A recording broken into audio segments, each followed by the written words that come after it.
A2IM, the collective voice of independent music. Welcome, everyone, and thanks for tuning into A2IM's Indiescussion series, where we chat with members from our community about subjects that are directly impacting the independent sector. For anyone who is a first-time watcher or who is newer to the organization, my name is Alyssa Mark, and I'm the Director of Label Member Relations, and we're A2IM, the American Association of Independent Music.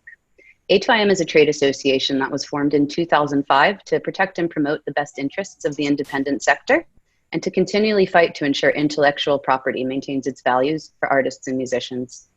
If you're an independent record label or you're a service provider to labels and musicians, please feel free to reach out to membership@a2im.org to learn more about joining the organization. I'll drop that email in the chat as well in just a second. But without further ado, I'm going to pass the reins over to A2IM's president and CEO, Richard James Burgess, who will be leading the conversation today with members of our organization about what it really means to be independent in today's music industry. So Richard, feel free to jump on, and the rest of the panelists, you guys as well, and I will pass it over. Thank you, Alyssa, and welcome everyone to this Indiescussion defining independent record labels. And we have an amazing lineup of talent for you today, and I'm very grateful to everybody for taking time out of their day. People from all over the country. I think we've got many different markets represented. So I'll introduce everyone. We have Ghazi Shami, who's the CEO and founder of Empire. We have Marie Clausen, head of North America and global streaming for Ninja Tune. Matt Harmon, president for Beggars Group. Roland Williams, partner for Familiar Territory, and Laura Ballance, president of Merge Records. And welcome everyone, and thank you again for taking the time to be with us. And I hope you're all doing well and you're staying safe from the pandemic and the fires, in the case of Ghazi out there in San Francisco. So today we want to look at the word independent and talk about the ways the term is utilized these days, along with the word indie. You know, one of the conversations we've been having a lot in the office today or in recent days is about the use of the word indie and whether it's inclusive enough. So why don't we start there? Just, is indie, it used to represent a genre, but it seems like it may have moved on now. So anybody have any thoughts about the use of the word indie? Is that a legitimate term to represent independent? I'd say that the terms used to refer to bands like my band Superchunk and labels like my label Merge Records have evolved over time, and it always changes. Like, I think when we first started, it was called punk rock, and then it was college rock, and then it was alternative, and then it became indie. And it's going to be something else at some point soon. It seems like it's when you're thinking of it as a genre term, I think that's a different thing than the definition of what your members are, right? Does that make sense? It totally makes sense. Yeah, no, I mean, that's really the question. And, you know, but Ghazi, you were saying in hip hop, I mean, you're very heavy on hip hop, and that indie is an acceptable term. I mean, that's something we were concerned about. Like, are we excluding hip hop and Latin labels by using the term indie? No, I mean, in hip hop, we use the word indie interchangeably with the word independent all the time. To us, the word indie is just a short version of the word independent. And we use it as a term all the time. There's no deviation in hip hop. Because I don't think in hip hop we're even very aware of any other genre using the word indie as a genre name. That's good news. Yeah, it was something we were very concerned about. So, I don't know, Roland, you have any thoughts about this, the subject? Yeah, I feel the same way as far as hip hop kind of like putting the wording into the forefront. And I definitely think definitely years before it was a lot, it was confusing. 15, 20 years ago, I think it was kind of confusing with what other things were going on in the indie world. Yeah. I think when you use indie as as a genre, like it connotes a certain sound or a certain type of music, which actually doesn't really fully represent sort of the independent music community. So I mean, I think sort of trying to erase the use of the word indie as a genre, as like a defining sound, is what we need to do, because it doesn't really have any meaning anymore. I mean, there's independent country labels, there's independent rock labels, there's independent hip hop labels, independent jazz labels, and using the word indie actually makes people think of something that is not sort of representative of the full breadth of the independent community. So are you suggesting that, this is the question I've asked myself, because when I write things, I never use the word indie, I always say independent, but we call, our conference Indie Week. That's something that goes back before my time. And, I hear many people use the term indie just to represent independence. So are you suggesting that we continue using the word indie to represent all independent, and then try to sort of reappropriate it, as it were, or that we should stop using the word indie? Well, To represent all labels. I mean, it's a personal opinion. I mean, the word indie, I mean, I would much rather use the word independent, which is, I think, more descriptive of it. And I think that the word indie is unfortunately just taken on meanings that sort of don't really kind of apply across the board. So, I mean, yeah, I would maybe just get rid of the word sort of as it relates to certain parts of our world. That's interesting. Marie, in electronic music, where does that, how does that work? Yeah, so I think we often actually refer to indie alternative when we discuss indie, so the indie as a genre. So I don't think any of our teams or the people that I work are confusing being independent. So one, in my opinion, one of them describes the genre, indie alternative, and the other one is the business form that we're using to distinct between major and independent sector. Yeah, thank you. So let's talk a little bit about what it means to be independent then, because, this is kind of confusing. Let's throw this out to all of you. If anybody wants to say, why did you become, well, let's start with Matt, because I think, Beggars, goes back a very long way at this point, to the mid 70s. And I mean, Martin is considered to be sort of archetypally independent. And, why do you think, what's really important about being independent to you and to Beggars?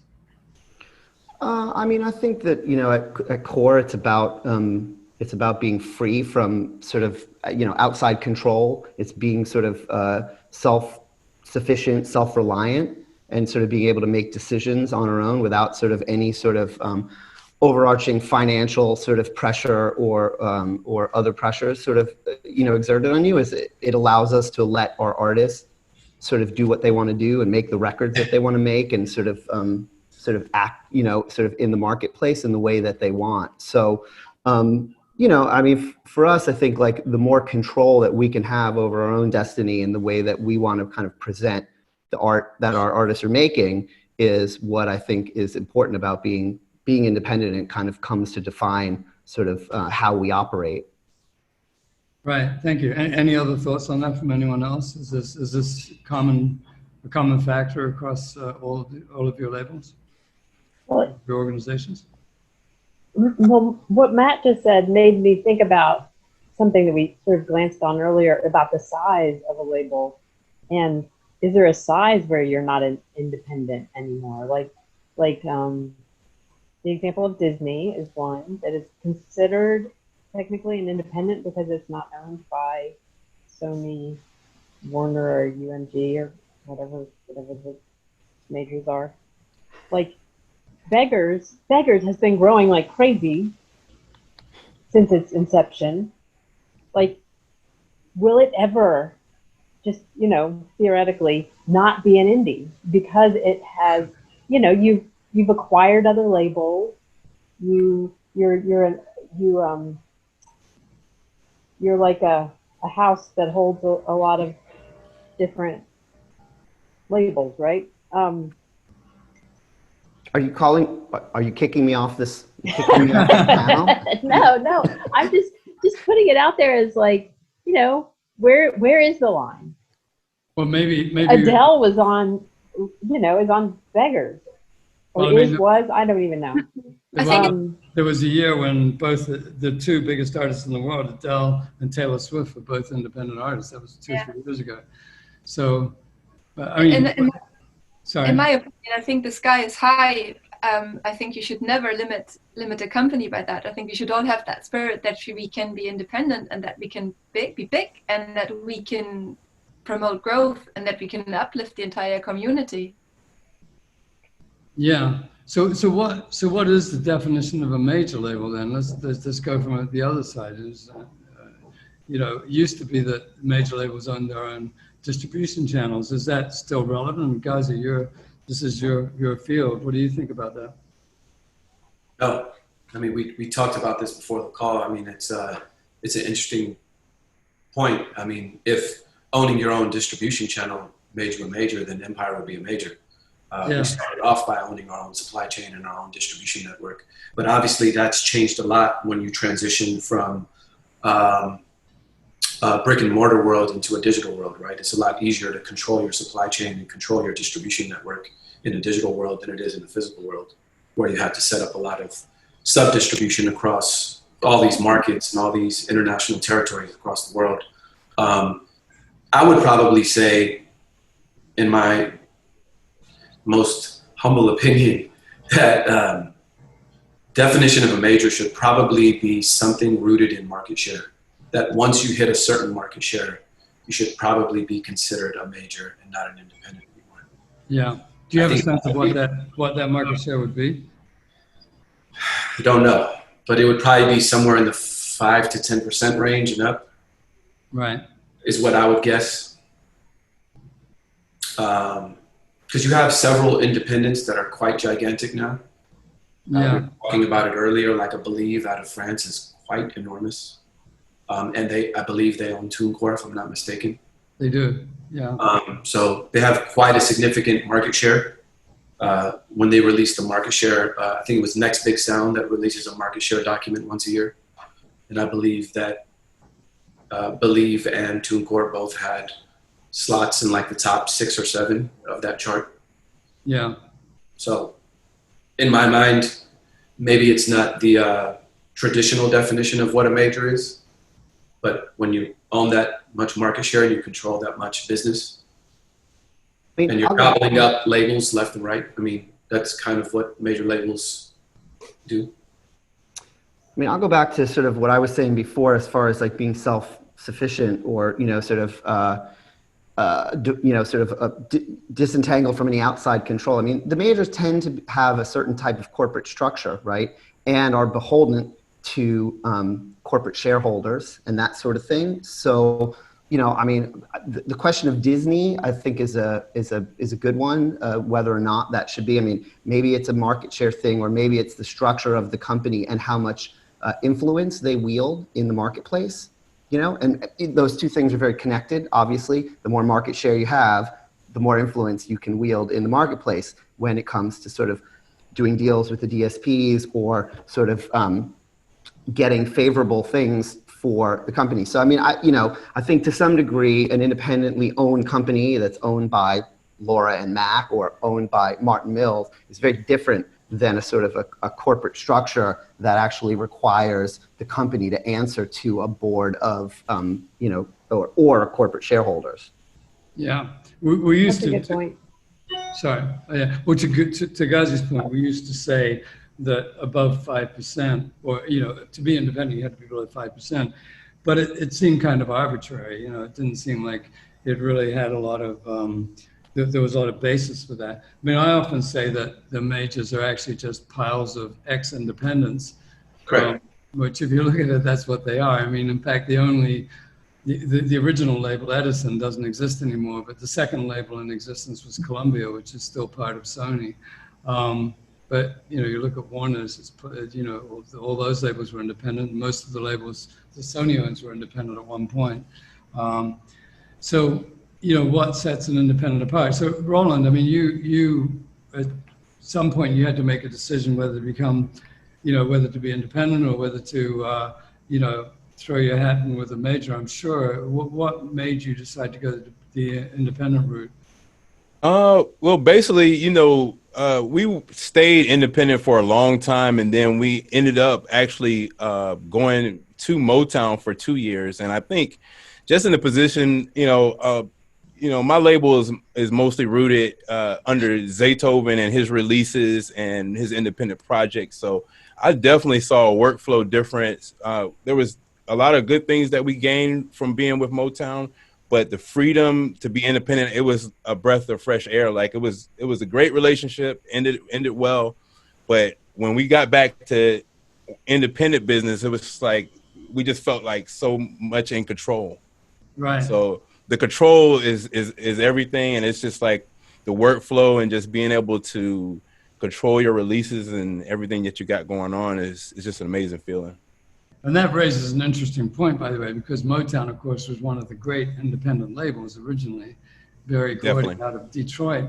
And then ultimately it wound up being, bought and sold a couple of times, wound up at Universal.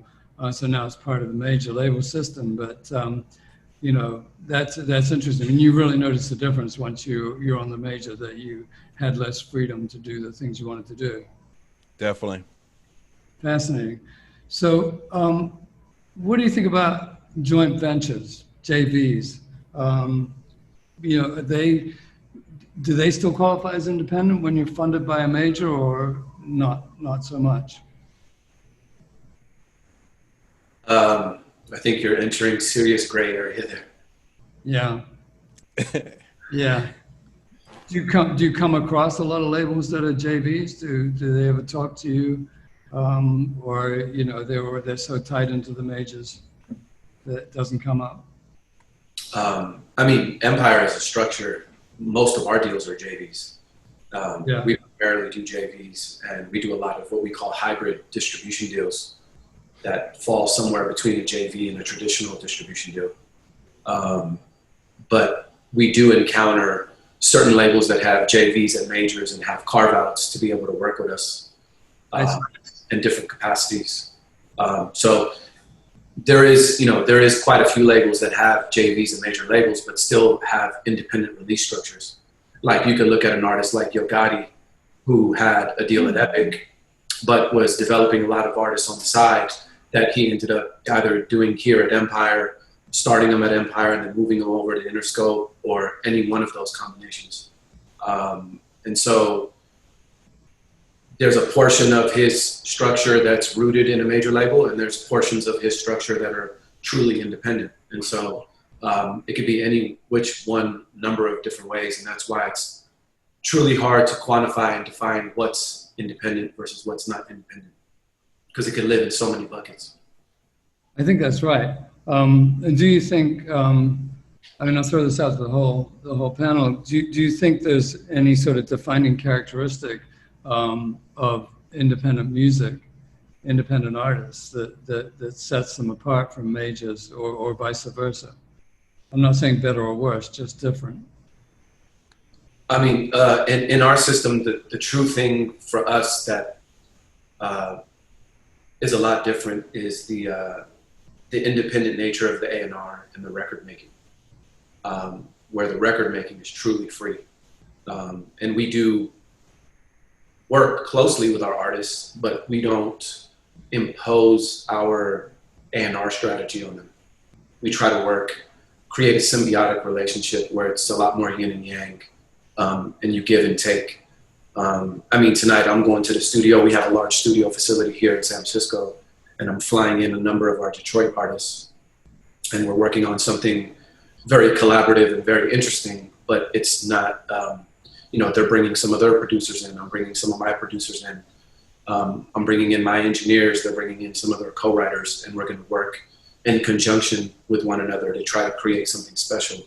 But I think the nature of the autonomy and the free-flowing nature of A&R is what's really special about being independent, I think. Yeah, I would agree. I think I'm not in A&R, but I think that the way that we sort of work with artists sort of is very different than I mean, not that I've ever worked at a major or at an A&R department at a major, but I mean, I think that, I think the difference is, when we work with artists, if we have an opinion about what they're delivering, artwork, music, or, choice of singles, I think, there's a conversation, and the conversation tends to be a back and forth about what we all think is the right thing to do. The artist is signed with the label, signed with Beggars, because there's a lot of experts, there's a lot of people at Beggars who know what they're doing. We've done lots of successful things. And, I mean, the artist uses us as a sounding board. They use us as experts or whatever. And I mean, I sense that it's sort of the majors, there's a lot more sort of demands put on the artist for delivering certain things that work within the system, or requirements or things of that nature. And I think that sort of for independent artists or for independent labels, allowing the artists to sort of make the art that they want to make, and then sort of putting a plan around that, rather than imposing a plan and forcing the artist to sort of modify the way that they make music to fit the plan. Yeah. Marie, is that? I totally agree with you. I think it's more about finding the right structure for the product that you have, or the art and cultural fit that you have, and keep it authentic too, and then have a collaborative approach in bringing the music to the market. Yeah. So do artists bring finished product to any of you, or is it always a conversation as developing the final recording? People usually deliver finished records to us. You get a finished record? We get it mastered, and we work on the art with them, but generally we don't say anything about what their record should sound like. That's up to them. Yeah. We're all across the board. But I would say also, like, I keep thinking about when we started, which is sort of pointless because that was 30 years ago. But back then, being an independent label to me had a lot to do with community as well. Not just how you did business, but it was if you were an independent label, you were part of this community of independent artists and other labels, and you all were there to support each other. And help lift each other up. And I think but back then, there wasn't much money to be made. It wasn't as competitive as it is now. It was more like being part of a commune or something. It was very hippie-ish in the way that punk rock is hippie-ish. But now I think there's more competition, and people are more cutthroat, and there's less of that sense of community that they used to be. I mean, there is community on a certain level, but we are all competitors with each other, and you feel that sometimes. Do you think? It's interesting. Do you think though that back then, I mean, that like the difference between being like a sort of a touring independent artist was so vastly different than what the majors were doing. And I think that the digital marketplace has actually created the ability, right, for the indies to kind of compete on a different level. And yeah. I think that that's what sort of has bred, potentially like more sort of competitiveness just overall. And sort of like, I mean, I wouldn't say that there's no community, because here we are all talking about this thing to all of our peers. So that is a community, but I agree with you, Laura. I mean, going to shows in 1991 was a very different thing. And like, sort of, going to Louisville and seeing your friend's band play and then sleeping at his house and then, getting in the van and driving to Chicago. I mean, it felt very different back then. But I do think that, we've been given an opportunity to actually compete on a very different level than back then, which felt like here were the majors, here was one industry, and here was like this other thing, this other like cottage, awesome, independent punk rock community that was doing its own thing and was very sort of self-sufficient. I mean, I'm boiling it down to that's very simple in terms of what it was, but does that sound right? Yeah. Definitely. I think one of the other interesting points that we're seeing or developments within the independent sector is also that there's a real independent awakening. The sector is growing rapidly, but also we don't have just our classic sort of old school labels like a Beggars or Ninja or a Woe, but we have now independent companies in all different shapes and sizes, and they're coming from everywhere out of the world. And they're coming from, we see more growth in Russia and in Korea, and like markets we would have not thought about before as being part of the independent community. And we all operate in the same market space to some extent, at least. And so in that sense, the independent community is changing a lot as well. I find that fascinating. Actually, I grew up in New Zealand, and it was impossible. You had to leave New Zealand in order to do anything, you know. And now you can, you know, you look at someone like Lord, you know, she can have a massive hit right out of New Zealand just because of the internet. So I want to come back to that actually. But Roland, in your world is you know, is this the same the way records are made? A lot of artistic control, or well, since my partner is a pretty substantial producer, like we're pretty much hands-on with pretty much all our records. We're just now moving into the space to where we're, you know, signing other producers and getting other finished product in. So like we, you know, this past year was probably like the year that we spent most attention on that, now that we've been off the road for so many months. So it's like, I mean, you know, it's a creative coming from each and every angle at this point. Yeah, it's fascinating. Every genre is a little bit different, isn't it? And that's amazing to me about the independent sector. It's just, we all have this commonality of being independent, but on the other hand, you know, there are significant differences when you go from genre to genre. I love that.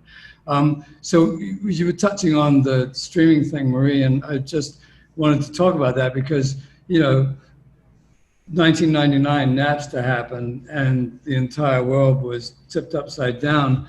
And we spent the last 20 years sort of recovering from that. At one point, it looked like we were never going to recover, but actually we're recovering somewhat. We're not back to where we were in terms of overall revenue, but we're definitely making good progress, and everyone's feeling the power of streaming. So how has this made a difference? Is it, you know, clearly it's made a significant difference to the way independents can function.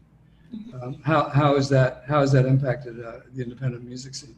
It impacted in the way that there are less entry barriers into the market now, less gatekeepers, and due the technology development is now, and also obviously the collective thought of companies like Merlin and others, there's now a very easy direct access to the market, and there are different ways that you can go. You can go via a distributor, you can go directly, you can be an artist that is setting up your own label, you can sign up to a label, and that's basically offering choice on like how you want to take your business to the market as the entrepreneur. That's fascinating. Oh, Ghazi, I mean, 30 years ago, doing what you did with Empire would have been a very different exercise than it is today, right? It would have been virtually impossible. Yeah. Yeah. Yeah. 100%. I mean, you have to talk about the music business in two phases, pre-digital and post-digital. It's like ADBs, you know, so it's anything after digital is a much different climate because it leveled out a playing field that didn't exist before. And it provided access that didn't exist before. Much like Marie said, the barrier of entry completely changed. Do you guys feel though that that the gatekeepers have maybe just changed? You know, I mean, the traditional gatekeepers. To some extent, I know what you mean, but ultimately, we can still go in and we know how to bring a mark. Yeah, I mean, there's definitely a level of gatekeeping. The difference is before the gatekeepers could keep you out of the store, right? They could keep you out of the brick and mortar store. So now they can't keep you out of the store. Maybe they don't provide you the shelf space or visibility you like, but you're still available in the store. Yeah. That's a very big difference. Yeah. Also, you have now your own tools to reach an audience via social media, so you can grow your own fan base. They would want to have your records. They're going to go and stream. You can do that directly. You don't need to have someone that pops it into the store. So. We have records that do millions of plays a day that have no playlists. Yeah. Or not any playlists.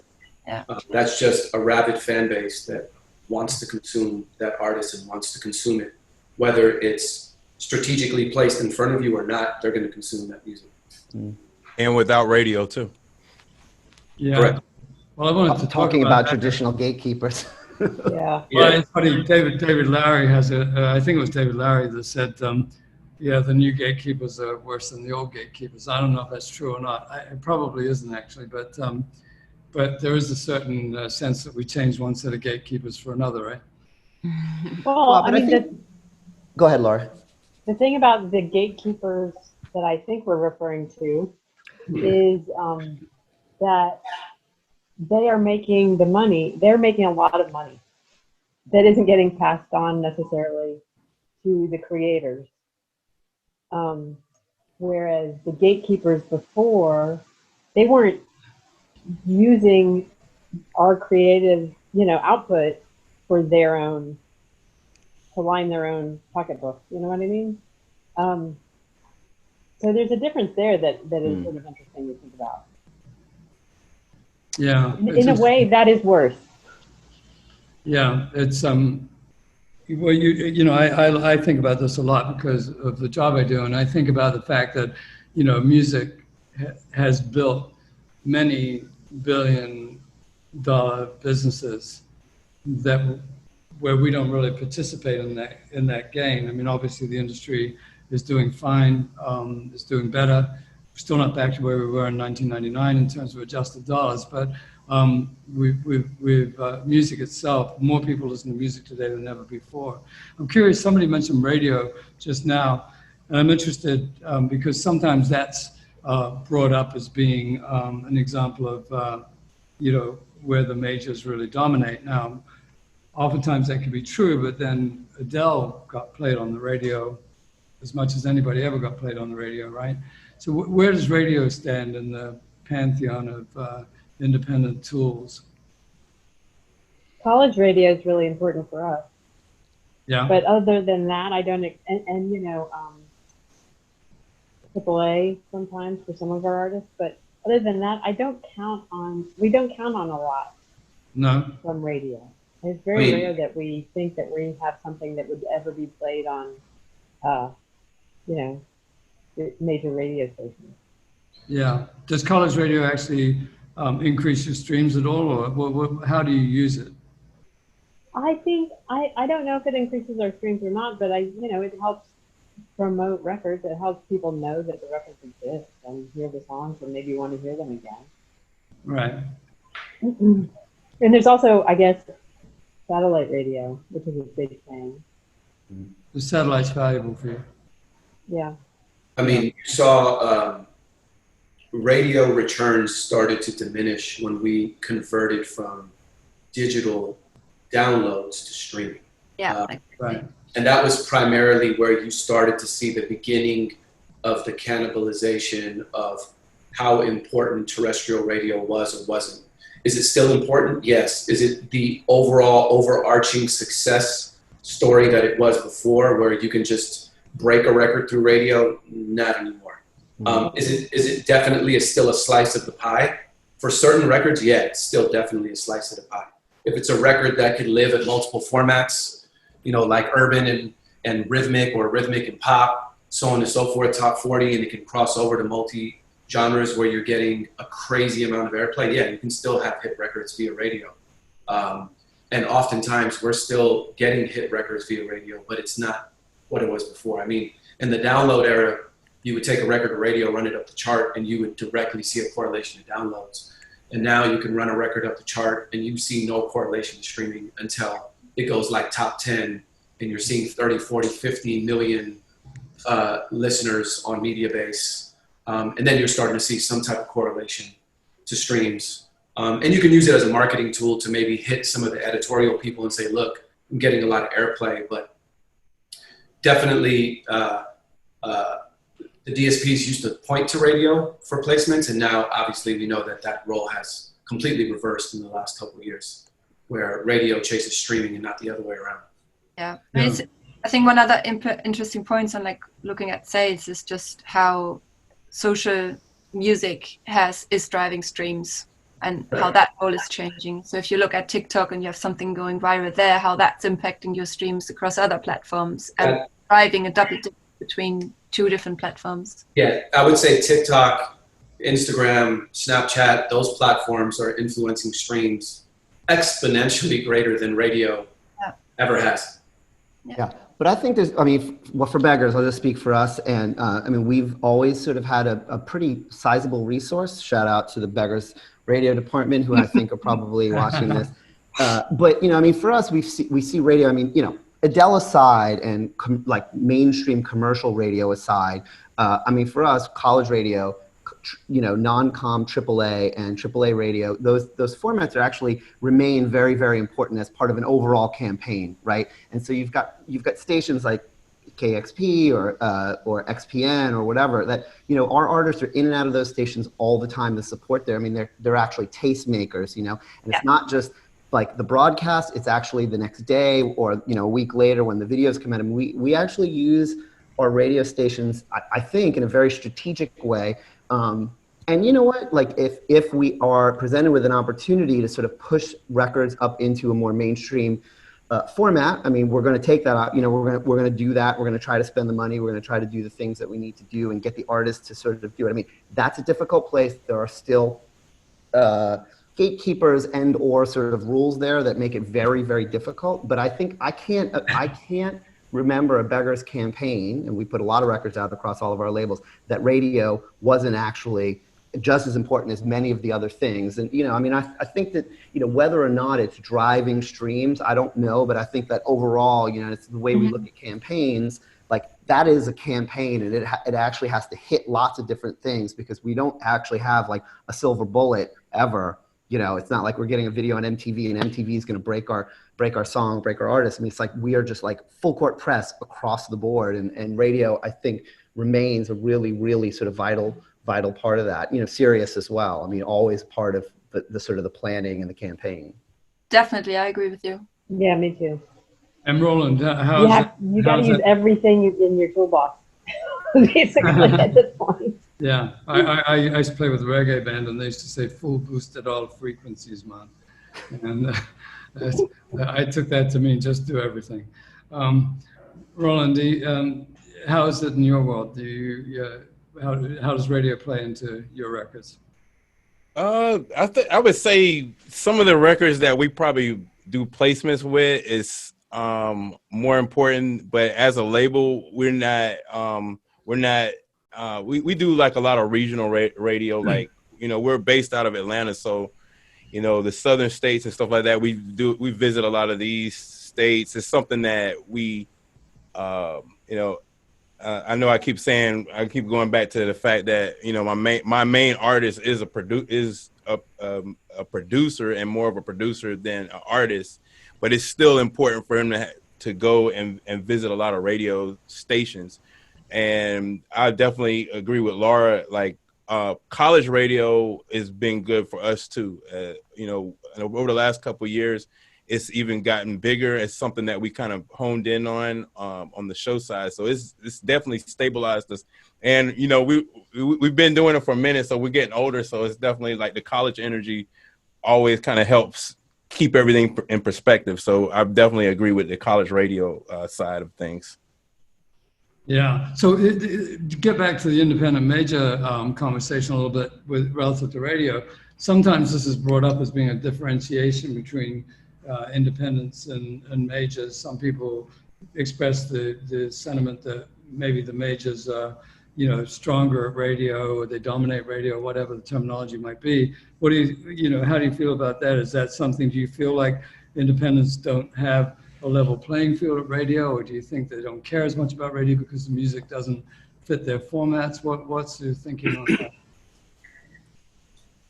that? You could definitely do well as an independent at radio, depending on what type of leverage you have as an independent.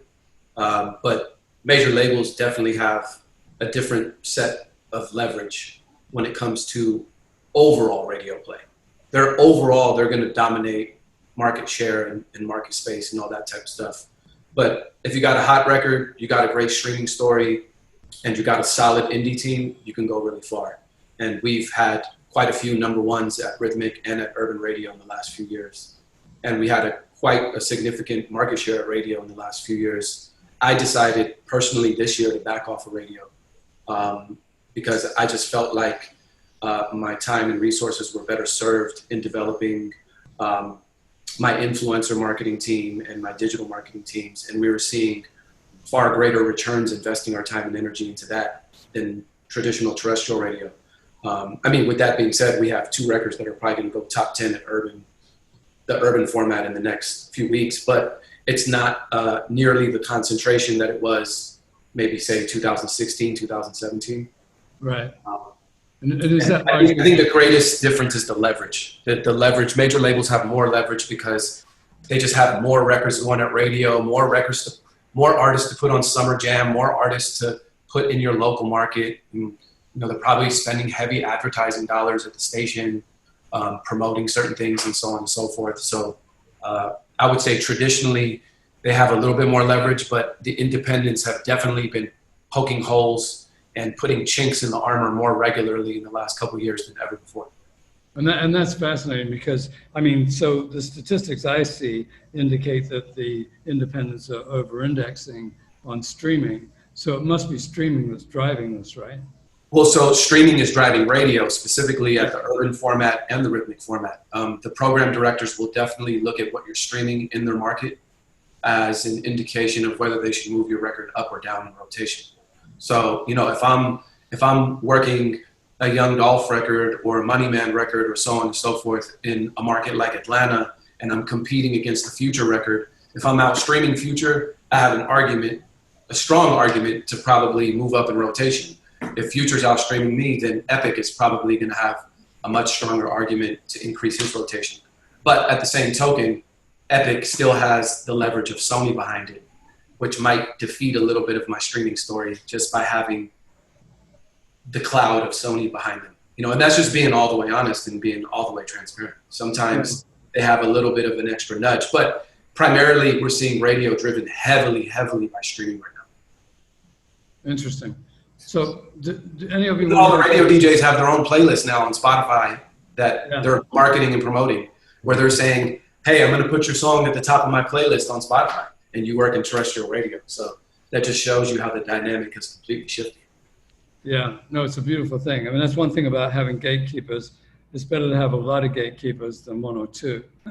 You're going to have them, right? You have more options. Anybody like to make a case for why every artist watching should sign with an independent label as opposed to a major label? I'd say just so you can have more control over your art. Yeah. I think my answer always to artists is people will say,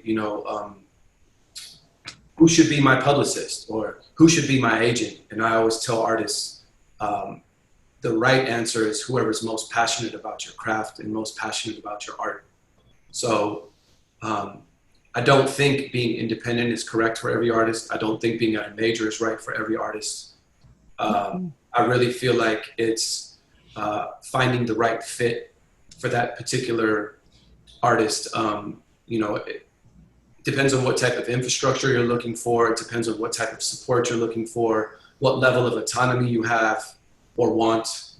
All those things come into play when you decide whether you believe you should go indie or go major.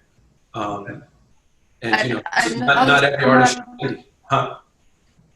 Sorry. Also, not to forget, there's a huge sector now of DIY artists, and there's a big segment actually that we're seeing in the market, isn't there? So it's that third choice actually that you have, whether you're going major or indie or DIY directly via some of the things that are out there. Right. And actually, you know what? You said something really good, Marie. We've been trying to have this delineation for a long time of what's major versus what's indie, but I think there should be a third category, and the third category should be DIY. Yeah, no. Yeah, I mean, definitely. When you look at, TuneCore and CD Baby are huge at this point, and so there's a lot of DIY artists out there that are doing very well. A lot of artists that most people have never heard of either. I would say that TuneCore, CD Baby, and DistroKid in the landscape are probably one of the primary A&R resources for the music business right now. No question. Because it's creating removed a barrier of entry that now anybody can get their music into the digital space, start selling records, and can be discovered. Yeah. So when you,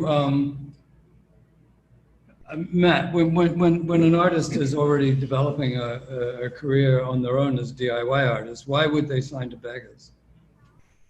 I mean, it's obviously going to be a question that they'll have to answer. I mean, my answer would be that, what you will have is access to an unbelievably passionate group of people who know a lot about what it takes to sort of to be successful. And, I think the measure of success is different for every artist. Maybe the measure of success is getting a lot of syncs, or maybe the measure of success is like, playing 200 shows, a year and stuff. And I think that, what we can offer is, our experience and our passion, and they should know that we're going to work on that record for 8 months, 10 months, 18 months, if they're going to continue to work as well. And that, if it's not working, that we'll continue to try to figure out the best ways to make it work, and I can't, we're not going to convince everybody that it's a good idea to be on a label or to be on an indie label.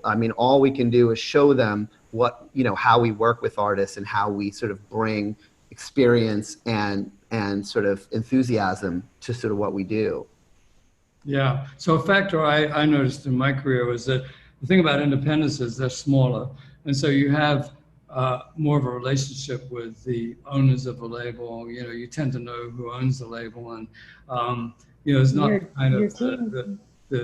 you don't get the people coming and going the way you do at the majors, and that can really mess with your career if you sign with a major and the A&R person gets fired or leaves and goes somewhere else.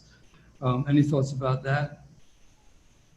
Oh yeah, I can definitely comment about that. That was one of the main things that happened. First thing that we got to Motown, within the first couple weeks, it was like a whole changing of the guard. So that was a little bit to deal with. With my team, it's the same team. We've been developing artists, and we, most of our relationships are long-term relationships, and what people will get out of working with us was, we'll be there for the rise. And then, when they need us to come in and give them a jump start again, we're going to be right there to help them get back to where they need to be. Yeah. Any other thoughts, anyone on? The one thing that I always tell artists that sign to Empire is that you'll get a level of continuity here that you won't get in most other places. It's my company. My staff has been with me for a long time. I'm not motivated by quota. I'm not motivated by market share. I don't have year-end bonuses. So my motivations and the decisions that I make are always for the long-term play and not for short-term gains. You're always going to deal with the same people. You're going to have a relationship. Yeah, the relationship and the level of continuity usually breeds a different type of success. I think that's a super important point, by the way. Thank you. I don't have a board of directors, so I don't have anybody to report to that can put pressure on me on what decisions I make. So if I have artist A and artist B, and I believe in them both equally, I'm not going to allow artist A's marketing budget or rollout to cannibalize artist B. Yeah. Just because I think he can generate more revenue in Q4. If I believe in them both equally, then I should invest in both of their careers equally for the long-term gain for both of us. Yeah, and I think that's true for everybody on this panel, right? You're not looking at quarterly results and, CEO bonuses and stuff like that, right? It's just correct. It's a long-term commitment. It's a different type of pressure when somebody's breathing down your neck on a corporate level, and some of those people might not even be really rooted in the music business or understand really what it is that you're trying to accomplish. And they might be sitting in another country halfway across the world and have no idea what you're working on, and they're really just looking at a bunch of numbers on the page and deciding what you should spend your time or energy on. Right. And that was one of the primary reasons I wanted to build an independent company, so I can invest my time and energy and resources into things that I was passionate about. I think, as an artist, you have to sort of like, are you playing the short game or are you playing a long game? And, it's like, if you sign with a major, you might get a shot at a song or 2 songs and maybe 1 record. And if it doesn't work, you're probably not going to be working with those guys anymore. You know, for the independents, and this is not sort of universal, but I mean, you know, we're working with artists.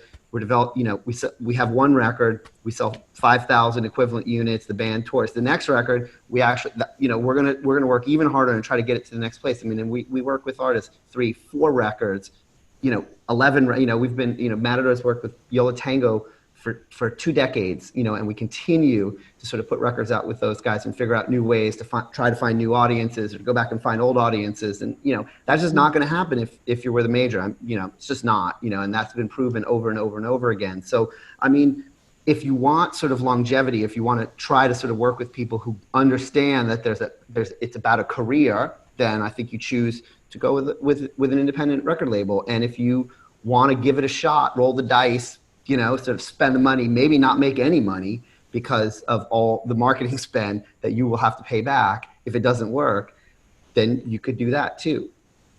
I think you have an important point there talking about audiences, because often when you are in a major label system, at least with the bands that I work that came and signed on to us, that they were in big systems and they failed or for whatever reason. They had a big success, but it didn't last because they had no audience to fall back into, because they were just propelled up within that system. And I think you described that very well just now, of what it means to really develop longevity. Yeah, I think those are really, really, really important points. So independent market share, as we see it, is increasing every year. Where do you see the industry being in 5 or 10 years? That's a great fucking question. Yeah. We'll see. I don't think any of us know. I recuse myself from answering that question. That's a very difficult question. I think it's too it's hard to know. fluid right now to know. Yeah. I think one thing that you can look at, though, is you look at companies like Merck and Goldman Sachs, and all these companies keep saying how valuable catalog is and how the industry is, you know, exponentially increasing in value and so on and so forth. So all the indicators look very bright for the business right now. So the only thing that I can say for certain to some degree is that we're headed in a very positive direction. Okay, let me put it another way then. Do we think it's going to be a more independent industry or a more major industry? Because there's been a lot of cycles over the years. I can tell you this, the end of the 50s, early 60s, there was 75% of market share for independents. That was the era of, you know, Blue Note and Impulse and Vanguard and Atlantic, and Motown had started up at that point, you know, so it was just an explosion. What percentage is it now? Sorry? It's about now. The percentage of independents now is what, 32? About 32%? It's about 37%, about 37, 38% in the US. It's about 38% worldwide. Yeah. So, you know, you think we're going to get to 50%, 60% market share? You think? I think Seems like we're headed that direction. I think it's possible just because you have all these independent distribution outlets that are allowing for a massive amount of content to come into the marketplace. My gut tells me that the larger hit records will still sit in major label systems or big independents who know how to extract the potential out of a song. But just from a general consumption standpoint, it would make sense that independents continue to grow because they're just putting out exponentially more content. Yeah. So what do you... TuneCore and CD Baby and DistroKid and all these companies are putting out content every single day. Yeah. Huge supporters of independent music. So it's like the conversation is definitely different. It's like now, you know, years ago you'd be like, oh yeah, you know, it's like I know in the hip hop sector, it was like, you know, you kind of like almost look down at an independent artist, but now it's like it's table changes. Like, oh, wait a minute, you know, now you got it is hundreds of thousands of independent artists, but hey, it's something to be reckoned with. Right. Well, as independent artists are walking away with more money is the interesting thing. So it's interesting, you know, our board is not the least bit intimidated by the DIY scene. In fact, they sort of appear to be encouraged by it. Is that you all feel the same way? You feel like the DIY scene is not threatening to your your label existence? I don't feel threatened by it at all. Me neither. No. I look at it as if I'm building a basketball team, I want to get as many players on the court so I can discover the best talent possible. And if I give more people a chance to play, I can discover more talent. Yeah. And the product is getting better too. And you know what? Something that's very important to me is that people are able to make a living doing something they love. Not everybody needs to be a superstar making music. Not everybody has to have hit records to make a really good living making music. You can have, 5, 10, 15, 20,000 fans that are cult fans, and you can make a pretty solid living touring, 200, 300 person cap rooms, selling a little bit of merch, doing a few features, making some publishing money. You can make $150,000, $200,000, $300,000 a year as an independent musician, live a pretty good life. And when I started Empire, I used to always say that I built the company significantly for what I categorized as what I call the middle class musician. People that just needed a little bit of help, and maybe I can get you out of a traditional 9-to-5 and get you doing something that you are more passionate about. And you could probably make a better living doing this than that traditional 9-to-5, and you get to do something that you really dreamed of doing. And we took a lot of artists that worked traditional 9-to-5s and converted them into full-time artists and got them basically working on their craft the same way they would treat a 9-to-5. Treat it like a job, work on it objectively, and if you can make a really good living doing it, and you don't have to have hit records to make a great living making music. Ghazi, one thing I'd say about that though is it's interesting. Like it's a young person's game, living that way. Like touring. I couldn't do it now like I did when I was in my 20s and my 30s. But I have quite a few legacy artists that are doing excellent numbers with us too, that are in their 30s and 40s, that put out 3 projects a year with us and do about 150 to 250K in revenue a year. Yeah. Not bad. And they own their catalog, and they're doing amazing with just a little bit of support because they've already built significant fan bases over the years that continue to consume their music.